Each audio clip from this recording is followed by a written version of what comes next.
قل يا عبادي الذين أسرفوا على أنفسهم لا تقنطوا من رحمة الله. Alaman keimanan di mana seorang muslim akan merasakan imannya bertambah dengan ketaatan-ketaatan yang mereka lakukan. Kemudian salawat beriringkan salam semoga senantiasa tercurahkan buat junjungan alam Nabi kita yang mulia, uswah dan qudwah kita bersama Muhammad bin Abdullah sallallahu alaihi wasallam. Rasulullah sallallahu alaihi wasallam adalah hadiah terindah dari Allah Subhanahu wa taala kepada kaum muslimin. Allah Subhanahu wa taala menyebutkan laqad mannallahu 'alal mu'minina idz ba'atsa fihim rasulan min anfusihim.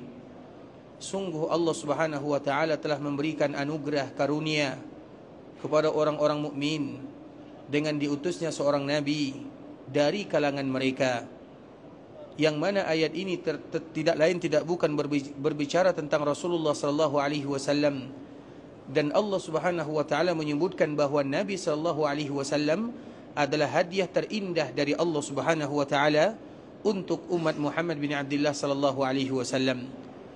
Dan dengan kehadiran Rasulullah sallallahu alaihi wasallam, maka semua kaum muslimin akan berbahagia. Siapa yang tidak berbahagia dengan kehadiran Nabi baginda Muhammad bin Abdullah? Semuanya akan berbahagia, karena itu adalah hadiah yang paling indah.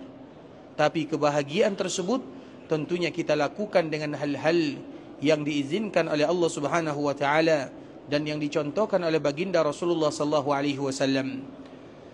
Dan di antara salah satu Nabi sallallahu alaihi wasallam berbahagia dengannya, yaitu dengan melakukan ibadah puasa. Karena memang Nabi sallallahu alaihi wasallam, ikhwatul Islam, sebagaimana disebutkan oleh para ulama sejarah, Nabi sallallahu alaihi wasallam lahir pada hari Senin, dan di antara Nabi mengingat hari kelahirannya, Nabi sallallahu alaihi wasallam senantiasa berpuasa setiap hari Seninnya, dan itu merupakan di antara bentuk syukurnya Nabi sallallahu alaihi wasallam kepada Allah Azza wa Jalla. Dan begitu jugalah bentuk rasa syukur kita kepada Allah Azza wa Jal dengan mengenang sejarah baginda Nabi Muhammad bin Abdullah. Salah satunya adalah berpuasa setiap hari Seninnya. Karena memang Nabi sallallahu alaihi wasallam adalah hadiah dari Allah kepada kaum muslimin, dan Allah pun menyebutkan laqad mannallah, Allah telah memberikan anugerah karunia kasih sayang yang luar biasa kepada orang-orang mukmin ketika diutus kepada mereka seorang nabi yang berasal dari dirinya. Dan itu merupakan di antara salah satu cara kita bersyukur kepada Allah Subhanahu wa taala terhadap nikmat yang amat mulia ini. Dan nikmat tersebut tidak lain tidak bukan adalah adanya Rasulullah sallallahu alaihi wasallam bersama kita, dan kita bangga menjadi umat Muhammad bin Abdullah sallallahu alaihi wasallam. Dan umat Rasulullah sallallahu alaihi wasallam itu terbagi kepada dua. Yang pertama disebut dengan ummatud da'wah.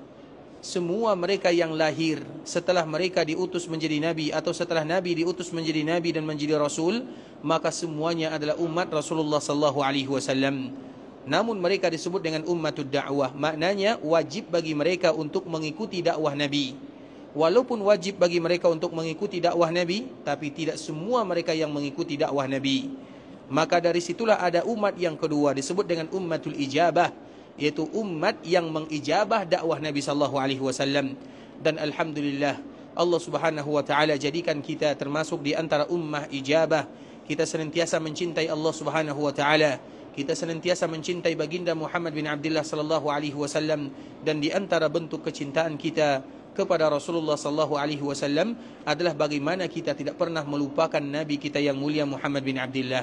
Bagaimana supaya kita tidak lupa kepada Nabi? Salah satunya adalah dengan selalu mengucapkan salam dan solawat kepada Rasulullah sallallahu alaihi wasallam. Artinya, bagi mereka yang tidak lagi atau yang jarang sekali mengucapkan salam dan solawat, berarti mereka sudah mulai melupakan Nabi sallallahu alaihi wasallam.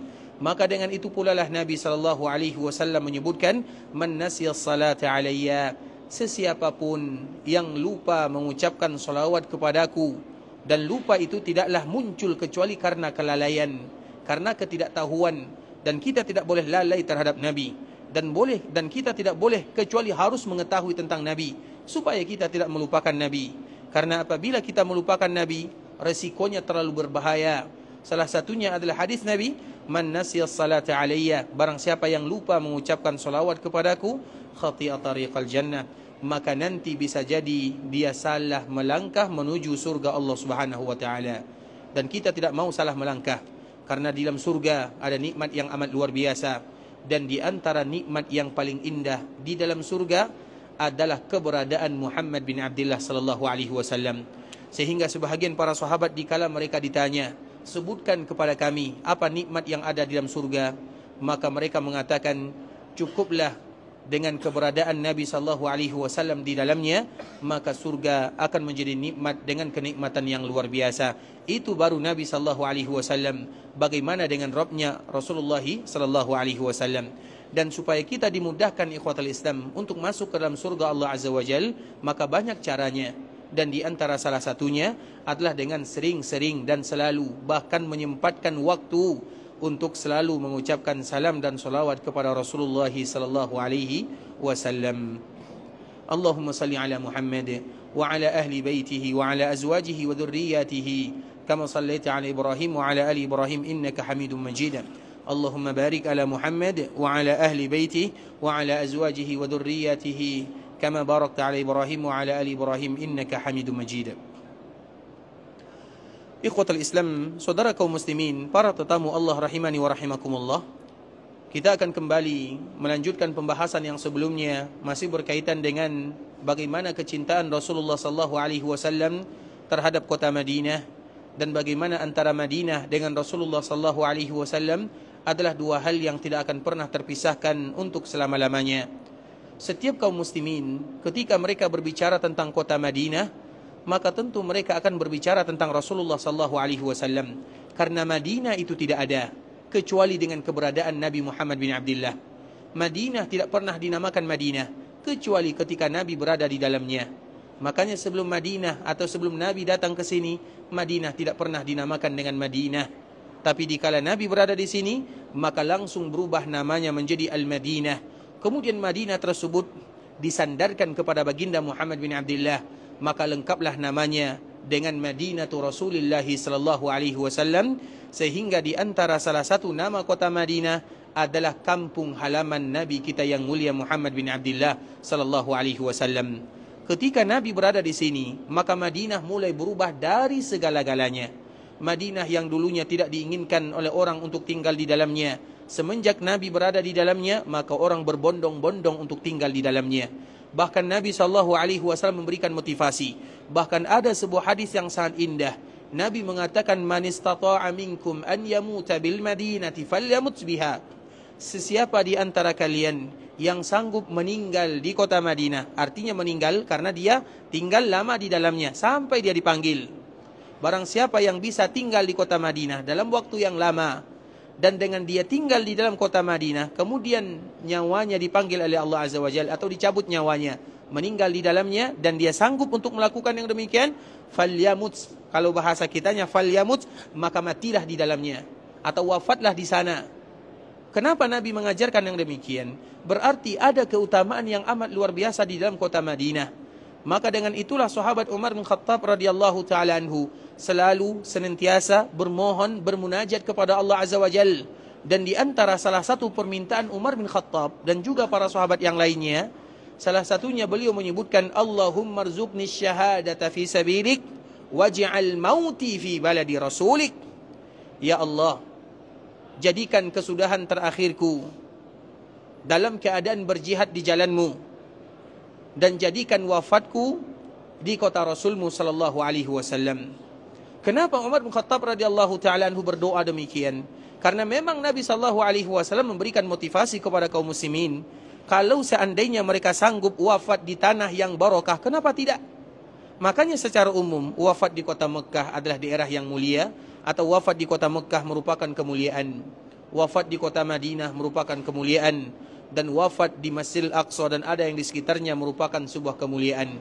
Bahkan Nabi Musa sendiri ikhwatul Islam, dikala beliau wafat, sebelum wafat maka beliau bermohon kepada Allah, ya Allah, dekatkan aku dengan Baitul Maqdis. Karena dulu tentunya belum ada yang namanya Al-Masjidil Haram, atau orang belum mengenalnya, atau jauh jaraknya, apalagi yang namanya kota Madinah. Sehingga yang terkenal terutama di zaman Nabi Musa adalah Baitul Maqdis. Bahkan pertama kali tugas Nabi Musa ketika selamat dari kejaran Fir'aun adalah bagaimana Allah perintahkan mereka masuk ke dalam Baitul Maqdis.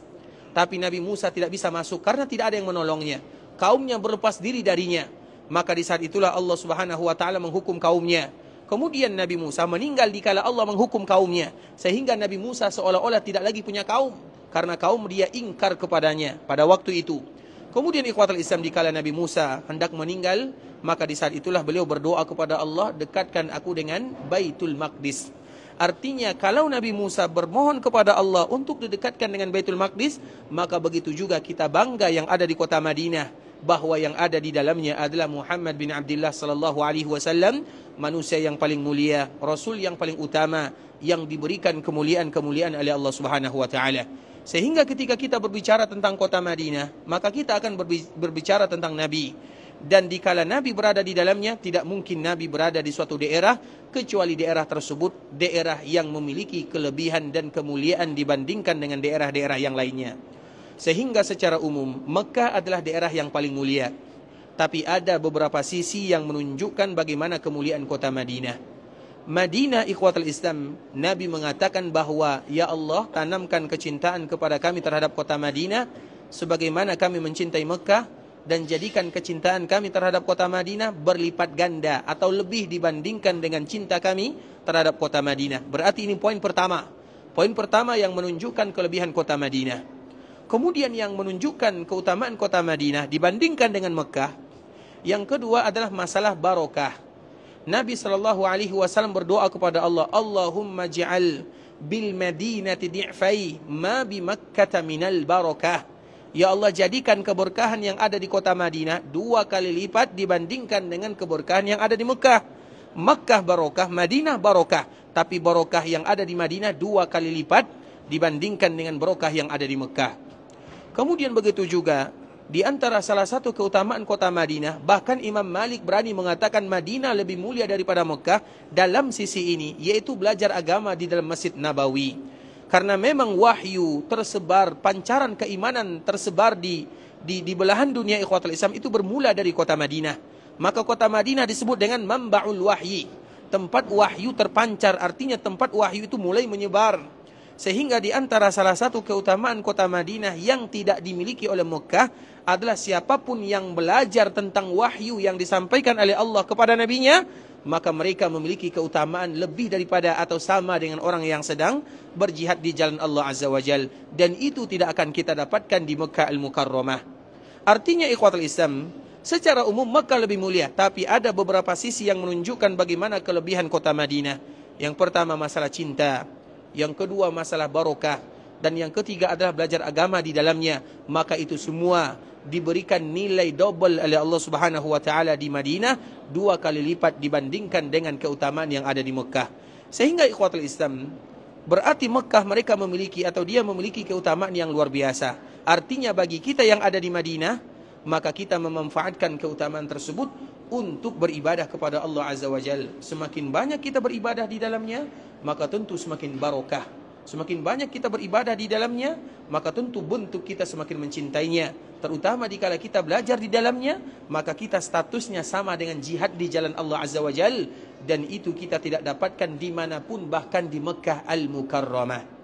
Artinya ikhwatul Islam, itu merupakan di antara keutamaan yang sangat luar biasa terhadap kota Rasulullah sallallahu alaihi wasallam. Maka wajar Nabi sallallahu alaihi wasallam sangat mencintai kota Madinah, sebagaimana Nabi juga mencintai orang-orang yang ada di dalam Madinah, sebagaimana juga Nabi memberikan pujian kepada semua mereka yang datang ke kota Madinah.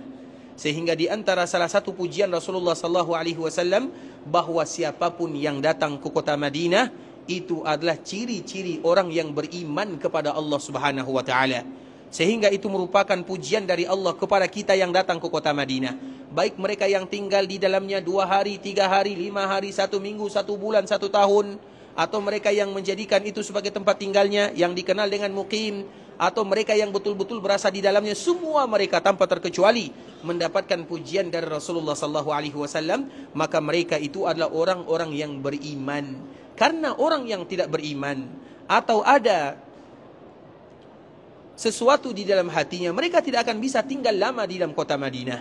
Maka dari itu pula lah ikhwatul Islam, kita harus selalu mengingat setiap kali kita akan meninggalkan kota Madinah, maka bermohonlah kepada Allah, ya Allah, jangan jadikan ini kali terakhir kami berada di kota Madinah. Sehingga dengannya Imam An-Nawawi rahimahullahu ta'ala menyebutkan dan mengajarkan kepada kita di dalam sebuah kitab yang terkenal dengan Al-Azkar, semua mereka yang akan meninggalkan kota Madinah, maka bermohonlah kepada Allah. Dan Imam An-Nawawi rahimahullah menyebutkan di antara salah satu kalimatnya, Allahumma la taj'al hadha akhirul ahdi biharami nabiyyika Muhammadin sallallahu alaihi wasallam. Ya Allah, jangan jadikan ini merupakan kali terakhir kami berada di kota Nabi sallallahu alaihi wasallam. Artinya semua kita, dan kita rata-rata, bagi kita yang datang ke kota Madinah, tujuan kita adalah berziarah. Berziarah ke Masjid Nabawi, berziarah ke Masjid Quba, berziarah ke perkuburan Nabi, berziarah ke perkuburan sahabat Nabi. Itu adalah tujuan kita bersama. Dan bagaimanapun suatu saat nanti, atau hanya beberapa hari setelahnya kita akan meninggalkan Madinah. Dan di antara bentuk kecintaan Nabi kepada kota Madinah, sebagaimana bentuk kecintaan kita terhadap kota Madinah, tidaklah kita meninggalkan kota Madinah kecuali kita mengatakan, Allahumma la taj'al hadha akhiru ahdin biharami rasulika sallallahu alaihi wasallam. Ya Allah, jangan jadikan ini kali terakhir kami datang ke tanah haram, kampung halaman Rasulullah sallallahu alaihi wasallam. Dan itu merupakan di antara kalimat, boleh bagi kita mengucapkan kalimat-kalimat yang lain, tapi itu merupakan kalimat yang disebutkan oleh Imam An-Nawawi rahimahullahu ta'ala di dalam kitab yang tadi telah kita jelaskan. Oleh karenanya, kenapa kita harus melakukan yang demikian? Karena kita mencintai kota Madinah. Kenapa kita mencintai kota Madinah? Karena ini adalah kampung halaman Nabi sallallahu alaihi wasallam, dan Nabi sangat mencintai kota Madinah, dan kita pun mencintai kota yang dicintai oleh Rasulullah sallallahu alaihi wasallam. Kemudian ikhwatul Islam, kemarin kita telah berbicara tentang bagaimana salah satu bentuk kecintaan Nabi sallallahu alaihi wasallam terhadap kota Madinah, dan salah satunya adalah kejadian yang terjadi setelah Fathu Mekah. Dan kita ulang lagi ikhwatul Islam, ketika terjadi Fathu Mekah, Fathu itu artinya kemenangan, dibukakan.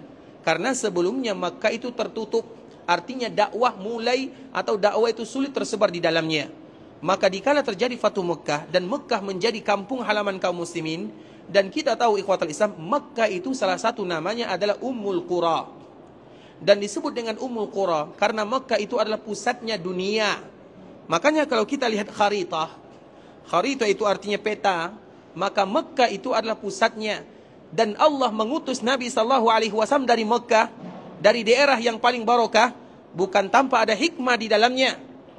Sehingga dikala Nabi sallallahu alaihi wasallam berasal dari Mekah kemudian hijrah ke kota Madinah, maka mudah dakwah itu akan tersebar ke seluruh dunia, dan dakwah Nabi akan banyak tersebar di timur dan di barat.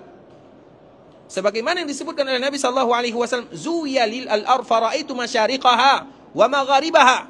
Makanya kita ikhwatul Islam, di antara salah satu nikmat bagi kita yang ada di timur sana, bahwa di antara salah satu dakwah Nabi dakwahnya tersebar di mana-mana. Tapi dakwah Nabi akan tersebar lebih banyak di timur dan di barat. Di timur di mana? Di daerah kita. Di barat di mana? Sampai di Maroko sana. Makanya kalau kita lihat kaum muslimin, kampung halaman kaum muslimin banyak berada di mana? Kalau tidak di timur, maka di barat. Dan itu memang sesuai dengan apa yang disebutkan oleh baginda Rasulullah sallallahu alaihi wasallam. Terlepas daripada itu semua, Makkah di antara salah satu namanya adalah Al-Qaryah. Sebagaimana Madinah di antara salah satu namanya juga Qaryah. Karena ada kesamaan antara Makkah dan Madinah. Makkah disebut dengan Qaryah, Madinah juga disebut dengan Qaryah. Makkah disebut dengan Al-Amin, Madinah juga disebut dengan kalimat yang sama. Dan di antara salah satu nama Makkah adalah Ummul Qura. Karena dia adalah pusat dunia, maka disebut dengan Ummul Qura. Sehingga dikala pusat dunia menjadi daerah kaum muslimin, maka dengan itulah awal daripada kemenangan-kemenangan yang diberikan oleh Allah Subhanahu wa taala kepada kaum muslimin. Maka kita lihat ikhwatul Islam, tidak berselang waktu lama kecuali dakwah baginda Nabi yang mulia sallallahu alaihi wasallam tersebar mulai dari timur sampai ke barat. Seperti misalnya di daerah kita, dan kita selalu menyebutkan di daerah kita dulu belum ada namanya, belum ada nama ini, nama itu, belum ada yang namanya Indonesia, Malaysia, Singapura, Brunei, Thailand, tidak ada namanya. Tapi kita dulu namanya adalah Masyarik Syarq. Kita hanya dinamakan dengan Syarq, yaitu mereka yang ada di bagian timur. Siapa mereka? Kita. Dan Gharb, yang ada di bagian barat. Siapa mereka? Saudara-saudara kita yang ada di Jazair, Maroko, dan yang semisalnya. Kapan dakwah sampai di sana? Terlalu cepat waktunya. Di timur ikhwatul Islam, Sebahagian para ulama menyampaikan dakwah Islam itu sampai ke daerah kita. Siapa yang tahu kapan sampai dakwah di daerah kita? Kapan sampainya? Kapan Islam itu sampai ke daerah kita? Siapa yang tahu? Ketika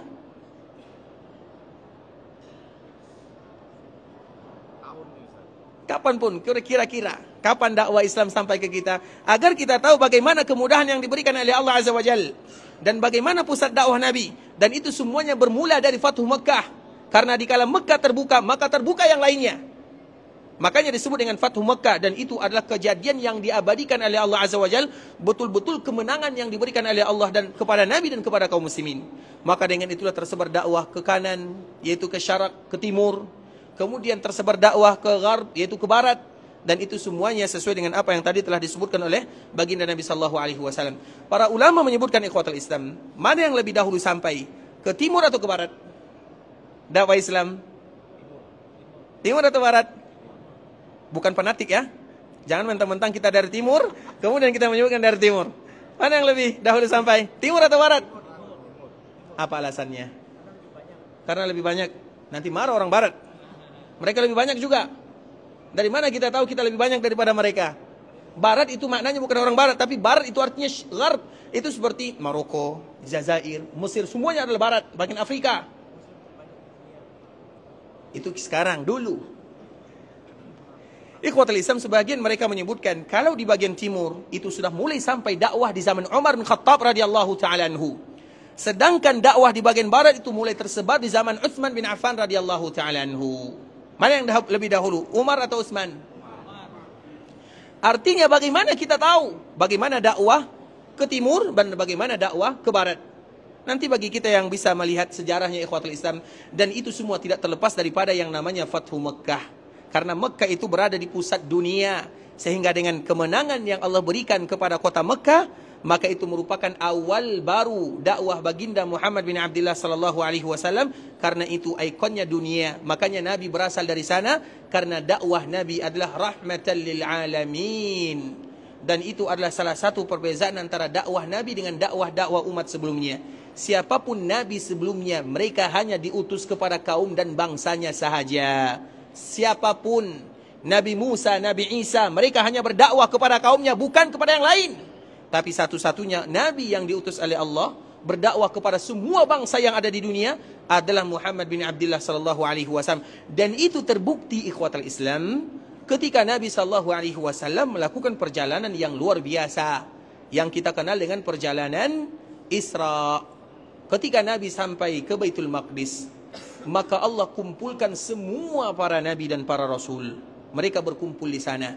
Sehingga Baitul Maqdis, atau yang kita kenal dengan daerah Syam. Daerah Syam di antara salah satu namanya adalah Mahsyar. Mahsyar itu artinya tempat di mana kita berkumpul.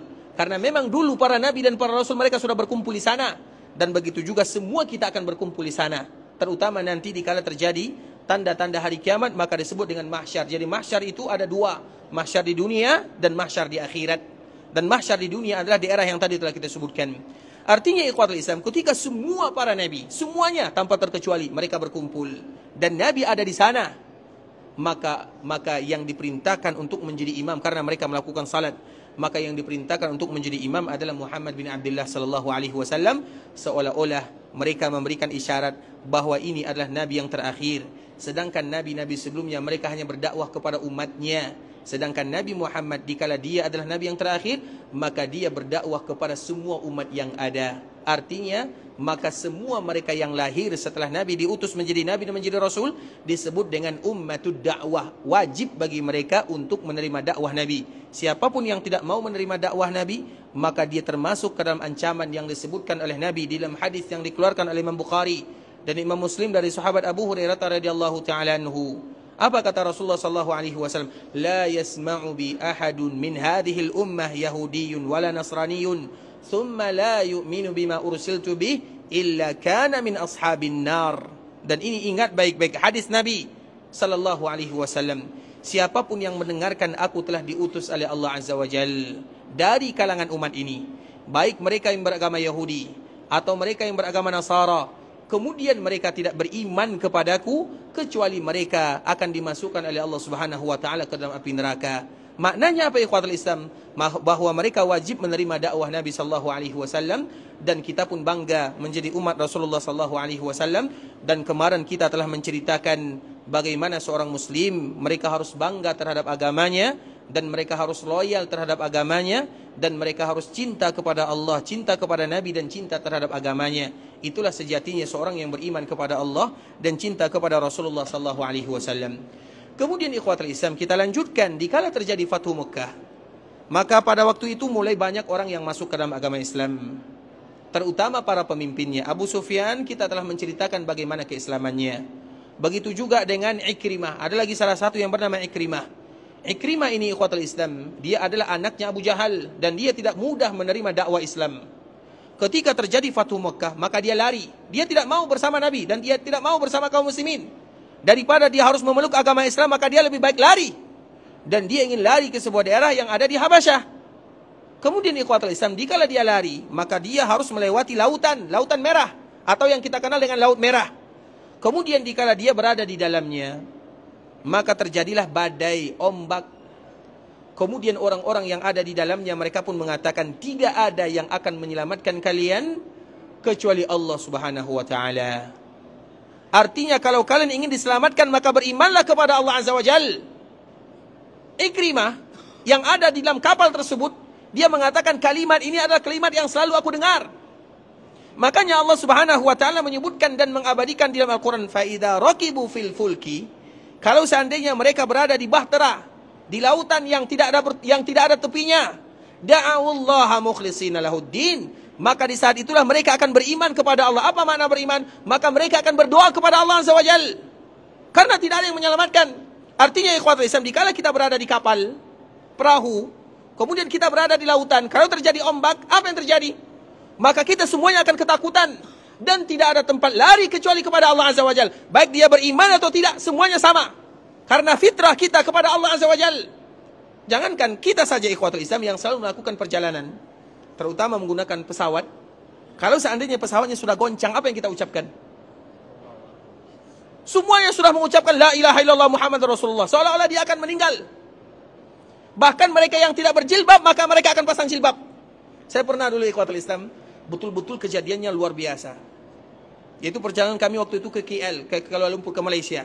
Jadi ikhwatul Islam, betul-betul setengah jam goyangan pesawatnya, betul-betul seperti kita dihantam dengan badai yang luar biasa yang ada di sana. Semuanya sudah mengucapkan la ilaha illallah Muhammad Rasulullah. Ada ibu-ibu yang tidak pakai jilbab.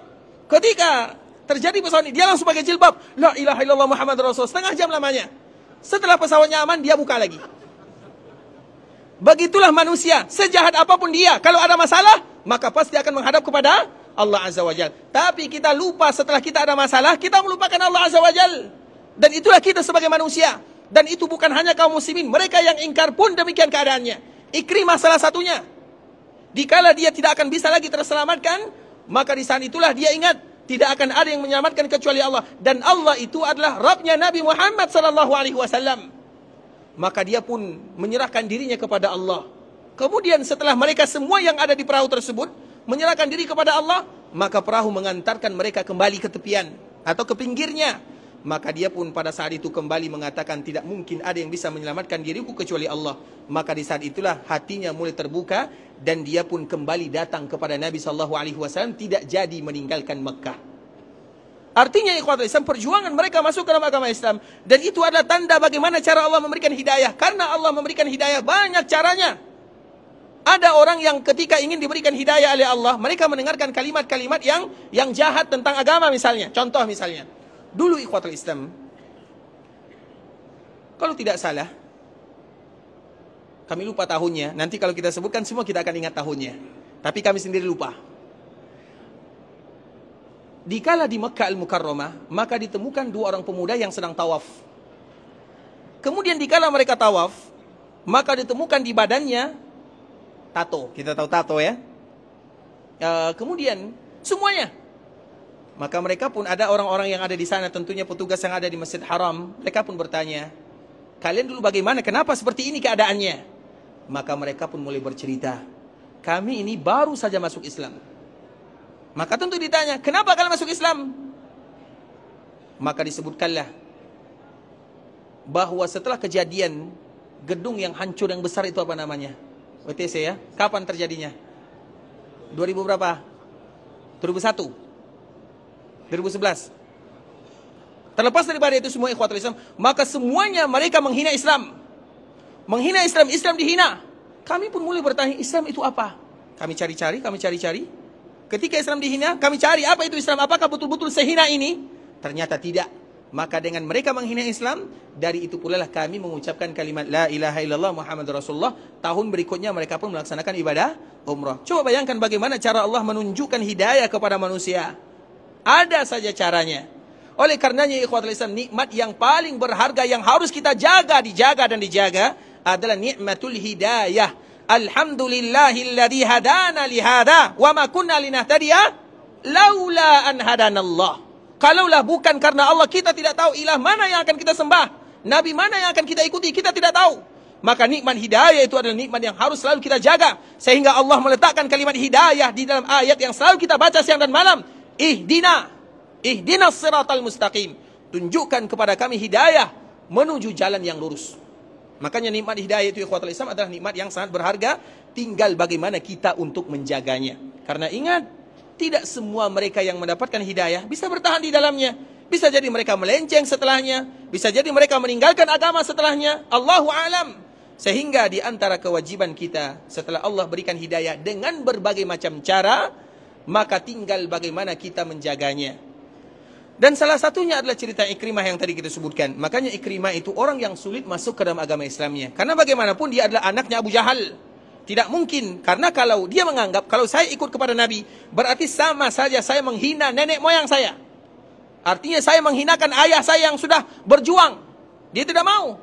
Tapi ketika hidayah menyapa dirinya, maka pada saat itu pula lah dia pada akhirnya bertemu dengan Nabi. Setelah dia lari, kemudian dia bertemu dengan Nabi, kemudian dia pun mengucapkan kalimat La ilaha illallah. Namun ikhwatul Islam, walaupun mereka ini sudah masuk ke dalam agama Islam, tapi iman mereka belum kokoh. Masih hanya sekedar Islam saja. Belum kuat, maka butuh dikuatkan. Bagaimana cara Nabi menguatkan keimanan orang-orang yang baru saja masuk Islam ini? Maka itulah ceritanya tentang perang Hunain yang kemarin kita telah sebutkan. Dikala terjadi perang Hunain ikhwatul Islam, maka kaum muslimin jumlahnya banyak. Dari Madinah dan dari Mekah. Mereka bergabung. Kemudian melawan orang-orang yang ada di Hunain. Kemudian di awal peperangan, maka kaum muslimin kalah. Bahkan mereka meninggalkan Nabi. Tapi setelahnya Allah menurunkan pertolongan. Allah turunkan malaikat. Jadi malaikat itu turun. Tapi bukan untuk berperang. Malaikat turun untuk memberikan semangat dan motivasi. Dikala terjadi perang Hunain. Tapi dikala terjadi perang Badar, malaikat juga turun. Tapi malaikat turun dan ikut berperang. Itu perbezaannya antara perang Badar dan perang Hunain. Perang Badar malaikat turun dan mereka ikut berperang. Dikala terjadi perang Hunain, malaikat turun tapi tidak ikut berperang. Tapi hanya sekedar memberikan motivasi dan kekuatan kepada kaum muslimin. Dan itu disebutkan oleh Allah Azza wa Jalla. Laqad nasarakumullahu fi mawatin katsira wa yawma Hunainin idz a'jabatkum kathratukum falam tughni ankum minallahi syai'a wa dhaqat 'alaikumul ardu bima rahabat thumma wallaytum mudbirin. Ketika kaum muslimin mereka merasa bangga dengan jumlah mereka yang banyak, kita tidak akan terkalahkan hari ini. Namun jumlah tersebut tidak memberikan manfaat, pada akhirnya mereka lari meninggalkan Nabi. Kemudian kembali dipanggil oleh Nabi, thumma anzalallahu sakinatahu 'ala rasulihi wa 'alal mu'minin. Kemudian setelahnya Allah pun turunkan ketenangan di dalam hati Nabi dan di dalam hati semua kaum muslimin. Wa anzalallahu sakinatahu 'ala rasulihi wa 'alal mu'minin wa anzala junuda, dan Allah pun menurunkan para malaikat. Ketika malaikat turun, ketenangan turun, maka pada akhirnya Allah pun memberikan kemenangan kepada orang-orang mukmin. Pada akhirnya kaum muslimin juga diberikan kemenangan oleh Allah Azza wa Jalla. Kemudian setelah mereka menang ikhwatul Islam, kita kemarin telah menyebutkan bahwa orang-orang yang ada di Hunain itu membawa semua harta bendanya. Mereka membawa anaknya, istrinya, semua harta yang ada di rumahnya dibawa. Tujuannya agar mereka tidak kalah. Tapi ujung-ujungnya mereka kalah. Ketika mereka kalah, berarti harta yang mereka bawa menjadi bagian dan milik kaum muslimin. Sehingga di perang Hunain itu ikhwatul Islam, Di perang Hunain ini ikhwatul Islam, kaum muslimin mendapatkan harta yang banyak sekali, tidak pernah didapatkan dimanapun. Banyak sekali jumlahnya. Kemudian ketika mendapatkan harta ini, maka Nabi menitipkan harta rampasan ini, meletakkan harta rampasan ini di sebuah daerah yang namanya Ji'ranah. Di Mekah itu ada namanya Ji'ranah. Dan itu adalah bagian daripada batasan tanah haram. Biasanya kalau kita keluar dari Mekah, ada namanya Masjid Aisyah, atau yang kita kenal dengan Tan'im. Di ujung sana ada namanya Ji'ranah, dan itu semuanya adalah miqat bagi mereka yang ingin melaksanakan ibadah umrah ketika mereka berasal dari Mekah. Maka di sini namanya Tan'im atau Masjid Aisyah, di sisi lain namanya Ji'ranah. Nah, di Ji'ranah inilah Nabi menitipkan harta rampasan. Kemudian Nabi mengejar orang-orang yang ada di Hunain, lari sampai ke Taif. Kemudian dikala Nabi mengepung mereka di Taif, namun mereka belum kunjung dikalahkan 100%, maka Nabi kembali pulang ke kota Mekah. Kemudian dikala Nabi sampai di Ji'ranah, maka di saat itulah Nabi membagikan harta rampasan yang begitu banyak. Hanya saja harta rampasan ini ikhwatul Islam berbeza dengan biasanya. Nabi tidak memberikan kepada penduduk Madinah 1% pun, atau 1 sen pun. Madinah, orang-orang Madinah tidak mendapatkan bagian. Padahal harta rampasannya begitu banyak. Yang mendapatkan bagian semuanya adalah orang-orang yang tadi baru masuk ke dalam agama Islam. Ikrimah, Safwan, Abu Sufyan, semuanya. Mereka lah yang mendapatkan harta rampasan ini. Tentunya ada tujuan Nabi. Tujuan Nabi tidak bukan karena mereka baru masuk Islam, agar mengokohkan hati mereka. Sehingga di antara kewajiban kaum muslimin, kalau ada di antara saudara-saudara kita yang baru saja masuk Islam, maka di antara tugas kita adalah membantu mereka dengan materi. Jangan dibiarkan mereka begitu saja. Sehingga kalau ada orang yang baru masuk Islam atau diharapkan keislamannya, maka zakat mal itu harus diarahkan kepada mereka. Kenapa demikian? Untuk melembutkan hatinya agar dia istiqamah di dalam agama Allah Azza wa Jal, sebagaimana yang dilakukan oleh Nabi. Nah, Nabi SAW membagikan harta rampasan ini kepada semua penduduk Mekah. Penduduk Madinah yang berasal dari Madinah 10.000. Yang berasal dari Mekah cuma 2.000. Yang 2.000 ini mendapatkan semua bagiannya. Dan itu bagian bukan sedikit. Abu Sufyan, Ikrimah, dedengkotnya, Safwan, itu mereka mendapatkan ratusan ekor onta. Kemudian belum lagi dinarnya, belum lagi uqiyahnya, belum lagi dirhamnya, banyak sekali. Abu Sufyan mendapatkan 100 ekor onta. Ikrimah begitu juga. Safwan mendapatkan 300 ekor onta. Bukan jumlah yang sedikit. Penduduk Madinah, mereka terdiam. Tidak ada bagiannya. Kemudian ikhwatul Islam, tentunya mulailah dari sini orang-orang Madinah. Di samping mereka merasa cemburu, di saat itu jugalah mereka mulai bertanya-tanya, mengapa Nabi melakukan yang demikian? Penduduk Madinah bertanya ini ikhwatul Islam, bukan berarti mereka menginginkan ghanimah, harta rampasan. Tapi mereka ingin tahu kenapa Nabi melakukan yang demikian. Dan anggapan mereka lebih kepada bahwa Nabi tidak akan lagi ingin kembali ke kota Madinah. Karena Nabi, orang Mekah itu adalah keluarga Nabi. Ikrimah, anaknya Abu Jahal, bagaimanapun Abu Jahal, satu kabilah dengan Nabi. Abu Jahal berasal dari Bani Makhzum, Nabi berasal dari Bani Hashim, dan kedua-duanya adalah orang Quraisy. Begitu juga dengan Abu Sufyan, mertua Nabi. Begitu juga dengan semuanya, mereka adalah keluarga Nabi. Jadi seolah-olah orang Madinah mengatakan, Nabi sudah mulai melupakan kita dan akan kembali kepada keluarganya. Itulah anggapan orang-orang Madinah. Maka di saat itulah dikala anggapan ini sampai di telinga Nabi, Nabi kumpulkan semua penduduk Madinah.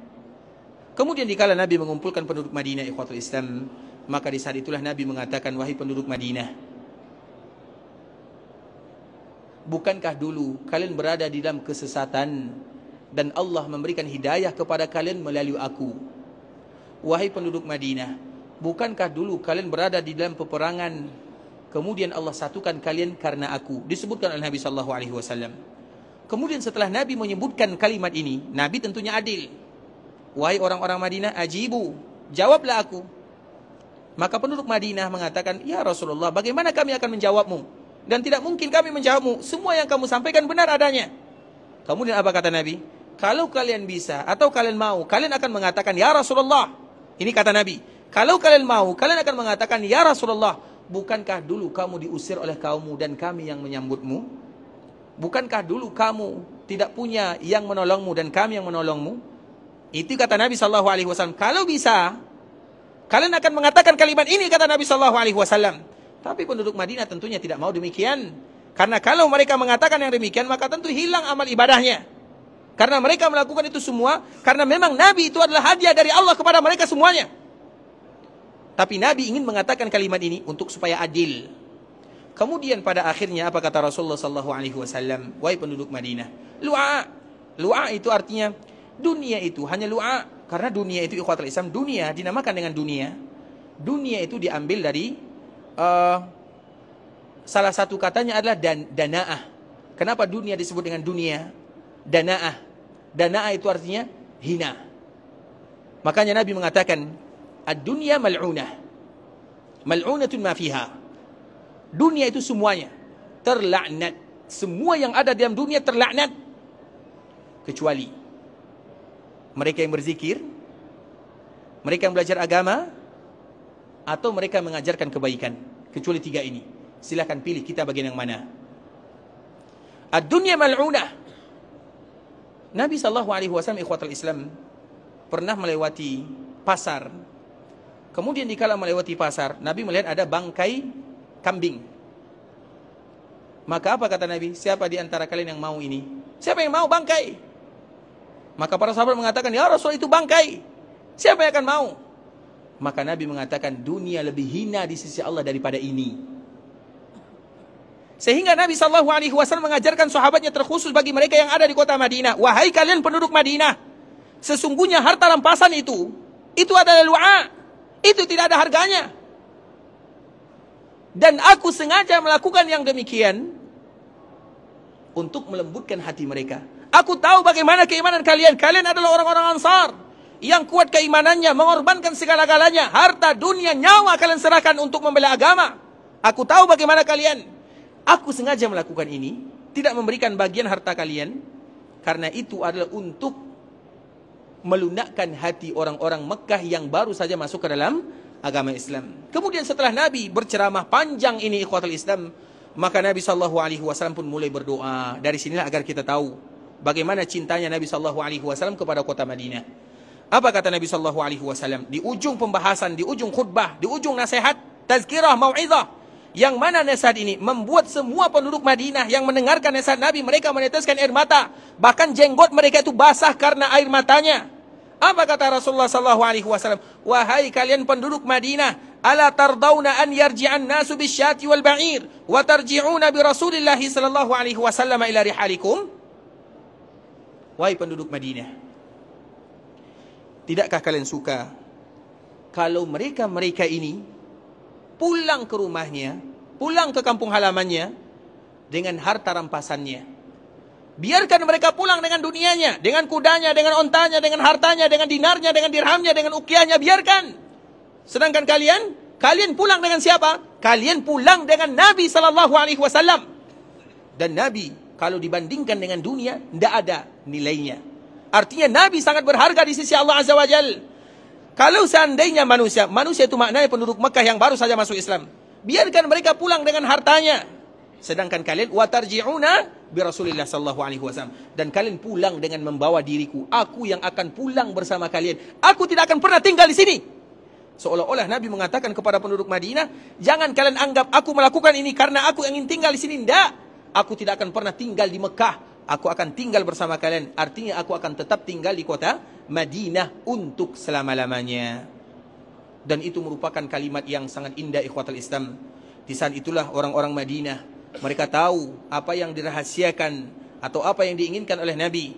Nabi tahu bagaimana kekuatan imannya. Nabi tahu bagaimana kekuatan mereka, perjuangan mereka bersama baginda Nabi yang mulia. Dan Nabi adalah orang yang ingin memberikan balas jasa terhadap apa yang mereka lakukan terhadap Nabi. Nabi tidak menyia-nyiakan pengorbanan yang selama ini dilakukan oleh penduduk Madinah. Nabi ingin wafa, Nabi ingin membalasnya. Dan di antara salah satu bentuk Nabi memberikan balasan kepada penduduk Madinah, bahwa Nabi tidak akan pernah tinggal kecuali di Madinah untuk selama-lamanya. Kemudian setelah itu ikhwatul Islam, apa yang terjadi?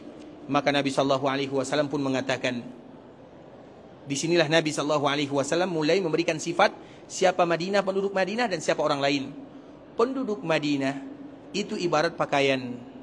Pakaian itu artinya langsung menempel di kulit. Sedangkan yang lainnya mereka ibarat selimut. Selimut itu biasanya masih berada di bagian luarnya. Artinya saking dekatnya penduduk Madinah dengan Nabi. Yang lain bukan berarti tidak dekat dengan Nabi, tapi yang paling dekat dengan Nabi adalah penduduk Madinah. Kemudian apalagi kata Nabi?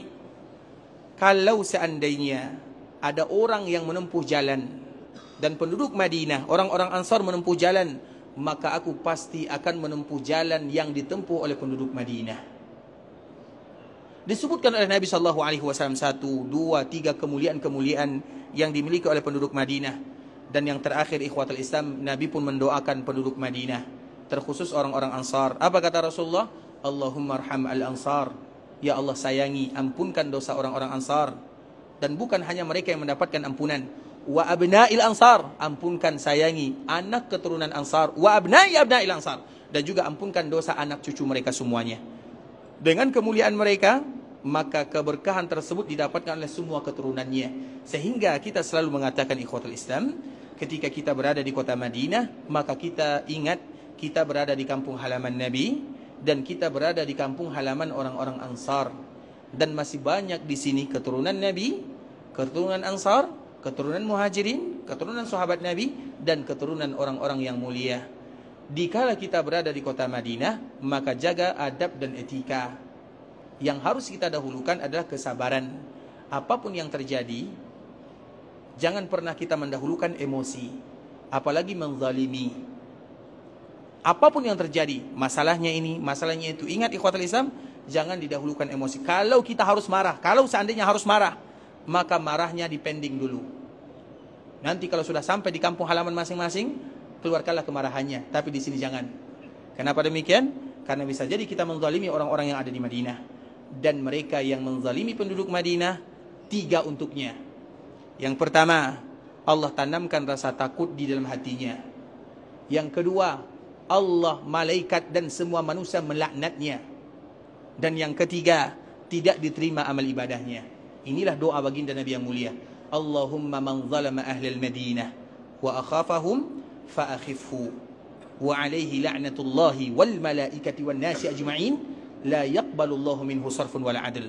Artinya bukan main-main ikhwatul Islam. Ini kampung halaman Nabi, dan Nabi tentunya telah memberikan kemuliaan-kemuliaan terhadap orang-orang yang ada di dalamnya.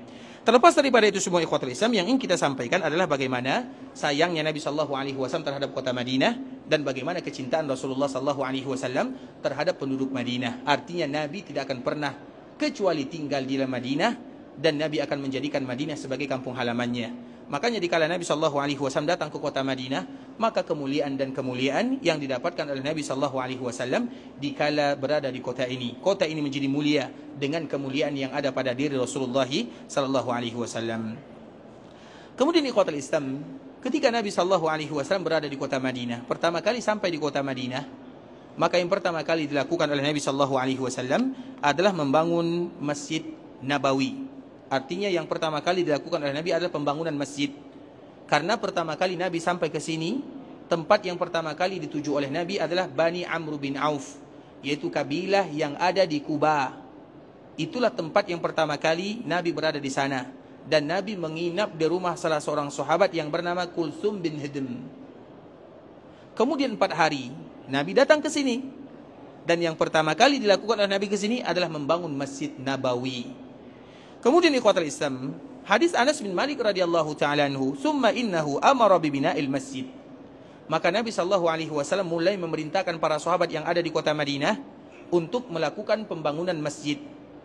Fa arsala ila mala'i Bani Najjar. Maka Nabi mulai mengutus utusan kepada kabilah Bani Najjar. Dan kita sebelumnya telah menjelaskan Bani Najjar adalah kabilah Nabi dari sisi ibunya. Karena di kota Madinah itu Bani, kabilah yang paling mulia adalah Bani Najjar. Di kota Madinah ada Bani Najjar, ada Bani Al-Ashhal, ada Bani Al-Harith, ada Bani Sa'idah yang kita kenal dengan Saqifah Bani Sa'idah. Semuanya adalah penduduk kota Madinah. Dan mereka semuanya berasal dari Ansar. Yang paling mulia adalah kabilah Bani Najjar. Dan semua mereka yang ada di sini atau di kota Madinah, kabilahnya semuanya mulia. Semuanya, karena mereka berasal dari Ansar. Tapi yang paling mulia adalah kabilah Bani Najjar. Kenapa kabilah Bani Najjar yang paling mulia? Karena mereka adalah kabilah ibunya atau neneknya ayah Nabi SAW. Dan selalu kita menyebutkan, sekedar mengulang secara singkat saja, Abdul Muttalib, atau yang kita kenal dengan Syaibah. Syaibah itu adalah Abdul Muttalib. Nama aslinya adalah Syaibah dia adalah salah seorang yang lahir di kota Madinah dan ibunya berasal dari kota Madinah. Ibunya berasal dari Madinah, ayahnya berasal dari Mekah. Ayahnya bernama Hashim, yang kita kenal dengan kakek Nabi. Maka mereka disebut dengan Bani Hashim. Itu adalah ayahnya Abdul Muttalib. Dan Abdul Muttalib itu ibunya dari Madinah. Artinya, ibunya ini, maka Nabi menyebutkan dengan akhwal. Saudara daripada ibu disebut dengan akhwal. Sehingga mereka berasal dari Bani Najjar. Maka Bani Najjar ini adalah kabilah yang paling mulia di kota Madinah dibandingkan dengan yang lainnya, karena ada hubungannya dengan Rasulullah SAW. Sehingga anaknya Abdul Muttalib atau anaknya Syaibah, dia juga meninggal di sini. Siapa anak Syaibah yang meninggal di sini? Anak Abdul Muttalib yang meninggal di sini siapa? Ayah Nabi. Siapa nama ayah Nabi? Di mana Abdullah meninggal? Di sini. Dikala dia meninggal di sini, dia meninggal di kampung halaman neneknya. Bisa dipahami? Jadi di sini kampung halaman neneknya Abdullah, maka dia meninggal di sini. Sehingga dikala Nabi berumur 6 tahun, maka Nabi melakukan perjalanan dari Mekah menuju Madinah bersama ibunya. Apa tujuannya? Untuk berziarah ke perkuburan ayahnya Abdullah. Itulah hubungan Nabi SAW dengan kota Madinah. Dan mereka berasal, atau Nabi SAW berasal dari Bani Najjar ini. Dan itulah Bani yang paling mulia yang ada di kota Madinah. Makanya Nabi SAW menyebutkan Fa'arsala ila mal'i Bani Najjar. Nabi mengutus utusan kepada Bani Najjar. Bani Najjar itu juga keluarga Nabi SAW dari jalur ibunya Syaibah atau neneknya Abdullah. Berarti neneknya ayah Nabi.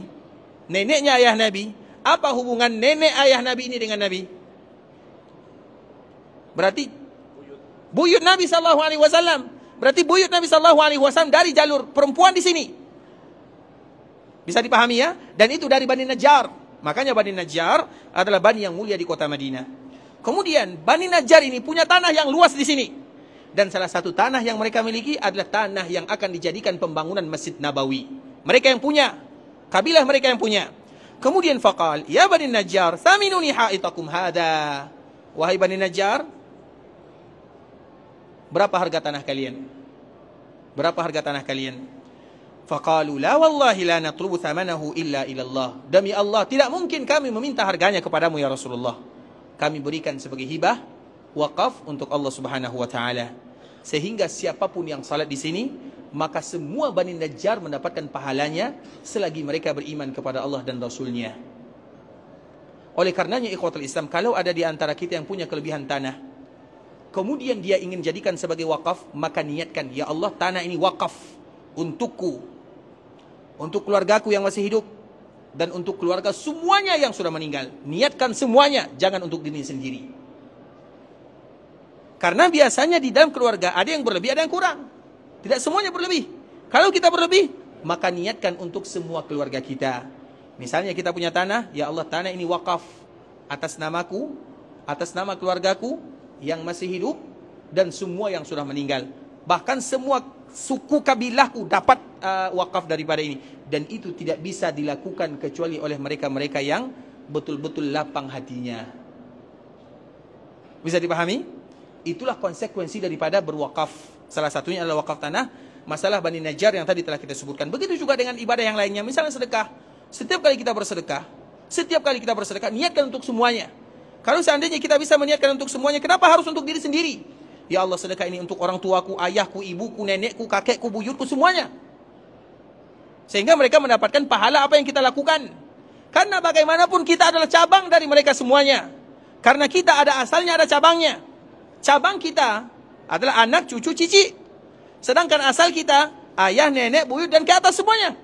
Maka niatkan semuanya, agar semua kita mendapatkan pahala. Salah satunya adalah Bani Najjar. Jadi Bani Najjar ini ikhwatul Islam, siapapun yang beribadah di sini, maka semua mereka akan mendapatkan pahalanya. Kita mungkin tidak tahu berapa jumlahnya, bagaimana keadaannya, tapi Allah lebih mengetahui tentang mereka, karena merekalah yang mengatakan kepada Nabi, tidak ya Rasulullah, kami tidak akan pernah menjualnya untuk selama-lamanya, tapi kami jadikan ini sebagai hibah untuk Allah Subhanahu wa ta'ala. Dan kita berada di sini karena memang itu adalah ibadah yang paling mulia. Kemudian ikhwatul Islam, apa kata Anas bin Malik? Fakana fihi ma aqulu lakum. Kemudian setelah selesai di mana tanah Masjid Nabawi, di mana Nabi akan membangun pembangunan masjidnya ikhwatul Islam, Maka Anas bin Malik menyebutkan, fakana fihi ma aqul lakum, maka aku sebutkan kepada kalian bahwa tanah itu, tanah yang akan dijadikan tempat pembangunan Masjid Nabawi, itu adalah tanah yang banyak pohon korma di dalamnya, tapi pohon kormanya tidak lagi aktif. Sehingga dikala pohon kormanya tidak aktif, maka dijadikan itu sebagai perkuburan. Jadi itu adalah tempat perkuburan. Dan itu sebagai tempat pohon korma yang tidak lagi berbuah, artinya yang sudah tua, maka dijadikan itu sebagai perkuburan. Apa kata Nabi SAW? Maka Nabi memerintahkan pohon kormanya untuk ditebang, dipotong, dan yang semisalnya. Dan Nabi pun memerintahkan perkuburan-perkuburan yang ada di dalamnya untuk digali semuanya, karena tidak mungkin bersatu antara masjid dengan perkuburan. Itulah yang disebutkan oleh Nabi SAW. Dan insyaAllah ikhwatul Islam, pembahasan ini akan kembali kita lanjutkan keesokan harinya, bagaimana pembangunan Masjid Rasulullah SAW, masjid yang paling mulia dan memiliki keutamaan yang luar biasa. Dan salah satu keutamaan yang ada dalam Masjid Nabawi ini adalah belajar agama Allah Subhanahu wa taala. Sebagaimana tadi di awal muqaddimah tadi telah kita menyebutkan, siapapun yang belajar di sini ikhwatul Islam, belajar apapun, belajar Al-Qur'an, belajar hadis Nabi, belajar agama, belajar salat, belajar ibadah, semuanya masuk ke dalam hadis Nabi. Karena Nabi mengatakan, barang siapa yang berada di dalam masjidku ini, kemudian dia belajar agama atau mengajarkannya, maka statusnya sama dengan orang yang berjihad di jalan Allah Azza wa Jal. Maka kita lihat ikhwatul Islam, ketika kita masuk di Masjid Nabawi, di setiap tiang-tiang Masjid Nabawi itu ada guru yang mengajarkan agama di sana, terutama tentang masalah ayat-ayat Allah Subhanahu wa taala atau belajar Al-Qur'an. Makanya kita lihat ini merupakan kesempatan bagi kita bersama ikhwatul Islam. Ketika kita belajar di Masjid Nabawi, itu banyak sekali momen kita untuk bisa meraih pahala. Dan salah satu pahala yang paling mulia adalah belajar ayat-ayat Allah Azza wa Jalla. Mulai dari ujung kanan Masjid Nabawi sampai ujung kiri Masjid Nabawi, semuanya diletakkan belajar. Bahkan setiap tiang itu ada tanda-tandanya. Bahkan setiap orang ada di tiang, mereka akan mengajar agama Allah Azza wa Jalla, terkhusus ayat-ayat Allah Subhanahu wa taala. Dan itu untuk semuanya. Ada untuk orang yang murajaah bagi mereka yang sudah hafal, ada yang untuk menghafal bagi mereka yang belum hafal, ada untuk yang alif bata pun ada, bahkan untuk bagi kita yang berziarah pun ada. Makanya kita lihat ikhwatul Islam, lihat di kanan kita ini semuanya, lihat di kiri kita, di kanan kita, di kiri kita semuanya. Itu semuanya orang belajar Al-Quran. Dan jangan anggap itu mereka orang datang di sini, tidak, semuanya. Siapapun, baik mereka yang tinggal, atau mereka yang berziarah, atau mereka yang umrah, itu kesempatan terbuka bagi semuanya. Tidak lain, tidak bukan, mereka hanya menginginkan sebagai orang yang sedang berjihad di jalan Allah Azza wa Jal. Dan itu adalah satu-satunya keutamaan yang ada di Masjid Nabawi, tidak ada di dunia manapun, dan tidak akan kita dapatkan di masjid manapun. Makanya perhatikan kesempatan itu ikhwatul Islam, terkhusus dikala kita belajar Al-Quran atau belajar apapun, apalagi khusus Al-Quran. Bahkan ada Al-Quran itu ikhwatul Islam, namanya halaqah zuwar. Halaqah zuwar itu artinya mereka yang belajar Al-Quran bagi mereka yang datang berziarah. Kita baca Al-Fatihah, kemudian nanti dibetulkan bacaannya. Artinya itu adalah bagian daripada belajar agama. Oleh karenanya ikhwatul Islam, itu merupakan kesempatan yang langka, yang harus kita manfaatkan sesuai dengan hadis Rasulullah sallallahu alaihi wasallam, "Man jaa'a masjidi hadza lam ya'tihi illa li khairin yata'allamuhu aw yu'allimuhu fa huwa bi manzilatil mujahidi fi sabilillah." Sesiapapun yang datang ke masjidku ini dengan tujuan kebaikan, belajar agama atau mengajarkannya apapun, maka dia sama dengan orang yang sedang berjihad di jalan Allah Subhanahu wa taala. Karena yang paling membawa kebahagiaan kepada kita setelah alam dunia adalah ilmu agama. Makanya dalam hadis Nabi SAW yang diriwayatkan oleh banyak para ulama, Nabi menyebutkan apabila anak Adam meninggal, terputus amalannya kecuali anak yang saleh yang mendoakan dirinya, atau sedekah jariyah yang bermanfaat baginya, atau ilmu. Anak yang saleh bisa jadi meninggal. Kalau dia meninggal, terputus untuk kita. Sedekah, misalnya kita bersedekah, kalau seandainya dimanfaatkan kaum muslimin, kalau tidak berarti terputus. Tapi satu-satunya yang tidak terputus adalah ilmu agama. Itu tidak akan terputus sampai hari kiamat. Maka dalam riwayat Ibnu Majah juga disebutkan yang demikian, ilmun 'allamahu wa nasyarah. Ilmu yang dia ajari dan yang dia sebarkan, itulah satu-satunya yang diberikan jaminan untuk tersisa sampai hari akhir. Sedangkan yang lainnya, mushaf yang kita wakafkan misalnya, kalau mushafnya habis masanya, robek misalnya, dibakar misalnya, habis. Begitu juga dengan masjid yang kita bangun, misalnya suatu saat nanti masjid kita dirobohkan misalnya, habis. Tapi kalau ilmu tidak akan habis sampai hari kiamat. Oleh karenanya itu merupakan di antara motivasi bagi kita bersama ikhwatul Islam, bahwa kita di dunia untuk beribadah kepada Allah Azza wa Jal, dan di antara salah satu ibadah yang paling mulia adalah belajar agama, terkhusus dikala kita berada di Masjid Rasulullah sallallahu alaihi wasallam. Oleh karenanya walaupun kita tinggal di sini beberapa hari, namun manfaatkanlah di antara bagian waktu kita belajar agama, karena belajar agama itu adalah kewajiban bukan pilihan. Dan semoga Allah Subhanahu wa taala ampunkan dosa kita bersama, dan Allah jadikan perkumpulan kita ini adalah perkumpulan yang diridhai oleh Allah Subhanahu wa taala. Dan dengan kita berkumpul di sini, semoga kita mendapatkan status orang yang sedang berjihad di jalan Allah Subhanahu wa taala. Ikhwatul Islam, saudara kaum muslimin, para tetamu Allah rahimani wa rahimakumullah, sampai di sini pembahasan yang bisa kami jelaskan. Yang benar dari Allah Subhanahu wa taala, yang salah dari diri kami pribadi karena kurangnya ilmu kami, karena kebodohan dan karena kejahilan kami.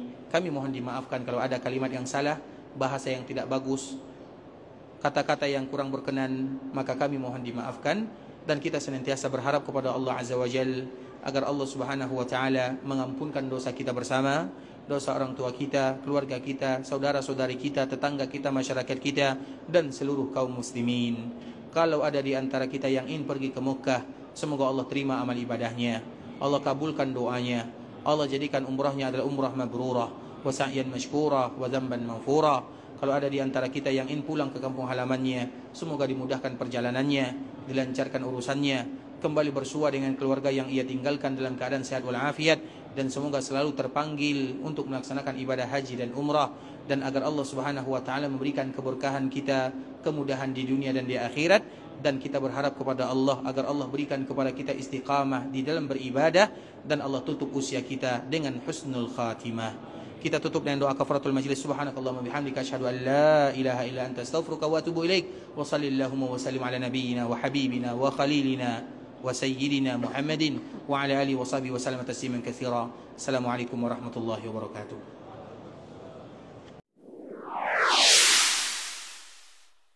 قل يا عبادي الذين أسرفوا على أنفسهم لا تقنطوا من رحمة الله